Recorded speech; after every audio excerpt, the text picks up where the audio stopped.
ಇಲ್ಲಿ ತೋರಿಸ್ತಾ ಇರೋ ಫ್ರೇಮ್ನಲ್ಲಿ ಒಂದು ಜೀವಿ ಇದೆ ಅಂದರೆ ಕೆಲವರಿಗೆ ಅಚ್ಚರಿ ಆಗ್ಬೋದು. ಹಾಗಾದರೆ ಯಾವ ಜೀವಿ ಅಂತೇಳಿ ನಾನು ಹತ್ತಿರ ಹೋದ ಹಾಗೆ ನಿಮಗೆ ಅಂದಾಜು ಸಿಗ್ಬೋದು. ನೋಡಿ, ಇದು ಒಂದು ಜೀವಿ ಅನುಮಾನ ಆಗ್ತಾ ಇರ್ಬೋದು ಕೆಲವರಿಗೆ. ಹೌದಾ, ಎಲೆ ಹುಳು ಇರ್ಬೋದಾ? ಆದರೆ ನಿಜವಾಗಲೂ ಎಲೆ ಇದ್ದಂಗೆ ಇದೆಯಾ ಅಂಥೇಳಿ.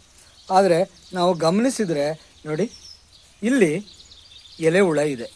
ಇದು ಏನು ಅಂದರೆ ಹಸಿರು ಎಲೆಗಳ ನಡುವೆ ತಾನೂ ಕೂಡ ಎಲೆಯಾಗಿಯೇ ಇರುತ್ತೆ, ಎಲೆಗಳ ಬಣ್ಣದಲ್ಲೇ ಇರುತ್ತೆ. ಇದಕ್ಕೆ ಕಾರಣ ಬಹುತೇಕರಿಗೆ ತಿಳಿದಿರಬಹುದು.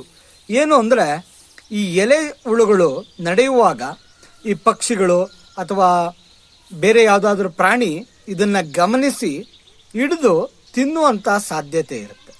ಅದರಿಂದ ತಪ್ಪಿಸ್ಕೊಳ್ಳೋ ಸಲುವಾಗಿ ಏನು ಮಾಡುತ್ತೆ ಅಂದರೆ ಇದು ತಾನೂ ಕೂಡ ಒಂದು ಎಲೆ ಅನ್ನೋ ರೀತಿಯಲ್ಲೇ ನಟನೆ ಮಾಡಿಕೊಂಡು ಇದ್ದು ಬಿಡುತ್ತೆ. ನಿಜಕ್ಕೂ ಇದು ಒಂದು ಪ್ರಕೃತಿಯ ಅಚ್ಚರಿಗಳಲ್ಲಿ ಒಂದು. ಯಾಕಂದರೆ ಎಲೆ ಗಮನಿಸ್ಬೋದು ನೀವು, ಅದು ಆಯ್ಕೊಳ್ಳೋ ಎಲೆ ಯಾವ ರೀತಿ ಇರುತ್ತೆ ಅಂದರೆ ಸಾಮಾನ್ಯವಾಗಿ ಅದರ ಬಣ್ಣ ಇರುತ್ತೆ. ತುಂಬ ಹಸಿರಿದ್ದರೆ ಅದು ಕೂಡ ಹಸಿರಾಗೇ ಇರುತ್ತೆ. ಆಮೇಲೆ ಈ ಒಣ ಎಲೆಗಳಿದ್ದರೆ ಈ ಒಣ ಎಲೆಗಳ ರೀತಿಯಂತಹ ಹುಳುಗಳನ್ನು ಕೂಡ ನಾವು ಕಾಣ್ತೀವಿ. ನಿಜಕ್ಕೂ ಮತ್ತೆ ಮತ್ತೆ ಆಶ್ಚರ್ಯ ಆಗೋದು, ಆ ಒಂದು ಜೀವಿಗೆ ಯಾರು ನೀನು ಇದೇ ರೀತಿ ಬಣ್ಣ ಇದೆಯಾ, ಇದೇ ರೀತಿ ಬಣ್ಣ ಇದೆಯಾ ಅಂತ ಯಾರು ಹೇಳ್ಕೊಟ್ರು ಅಂತ ಆಶ್ಚರ್ಯ ಆಗುತ್ತೆ. ಎಲ್ಲರೂ ಕನ್ನಡಿಯಲ್ಲಿ ನೋಡ್ಕೊಂಬಂದಿರ್ತಾವ ಅಂತೇಳಿ.